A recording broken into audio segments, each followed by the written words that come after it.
Ndizera ko umeze neza aho uherereye hose kandi Imana ikomeze igutize ubugingo uno mwaka wa 2026 uzawinjiremo neza, kandi ndagushimiye ko wafashe umwanya wawe ugakanda kuri ino video. Uri umuntu w'agaciro, kanda subscribe, like and share, dukomeze tubane. Aho turaza kugaruka ku muhanzi yampano aho akomeje kugenda avugwaho ibintu byinshi bigiye bitandukanye, imico cyangwa imyitwarire itari myiza yerekanwe muri societe.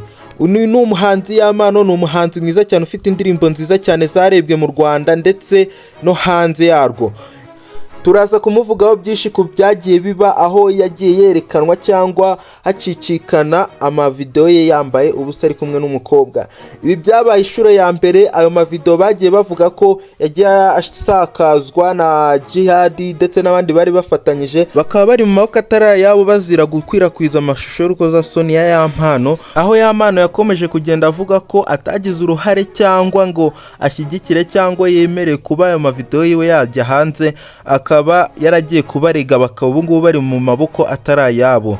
Tugakomezanya n'ibyasohotse no munsi aho byongeye bikaba bwa kabiri akongera akaboneka izindi video za yampano.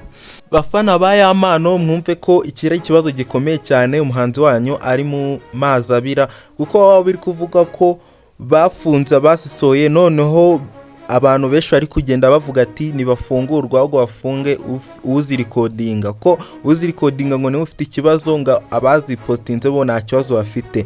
Ese murabona ibi bintu biri buze korohara cyangwa birakomeza bigende nuko byakagenze, bajya bafata umuntu bazipostinze ari bafunga wazisohoye cyangwa wazirikodinze bamureke?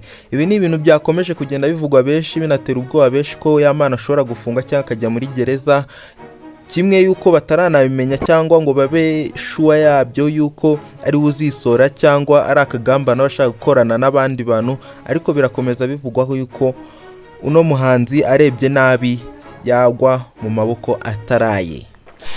Murumva rero bantu mukunda yampano cyangwa bantu mumufana, mukomeze mumube hafi, mumushyigikire, mumusengere kuba yasimbuka bino bitsitaza ari kugenda ahura nabyo siyorohewe, cyangwa bikaba byanamuviramo gufungwa, ko benshi bari kuvuga ngo abantu bafunzwe babafungiye ubusa ahubwo babafungura bagakurikirana yampano. Murebe mukomeze musengere, ariko abantu benshi bari kugenda bavuga ngo nakagambane yagiriwe kugira ngo afungwe, ariko nanirirarenga ko abantu bashobora kuba bazi ko ari uri kubisora wenda ku bushake, wenda nta wamenya, wasanga izo video za mbere zari ziri kumwe n'izo ngizo zikaba zarasohotse nyuma, wenda bakaba bari kugenda bazisora mu byiciro. Situzi ngo umugabo yakoze zingahe, umugabo yigize barita zari ku mbaraga, situzi ngo yakoze zingahe. Rwose turakomeza turebe iziri buze kuza gusohoka.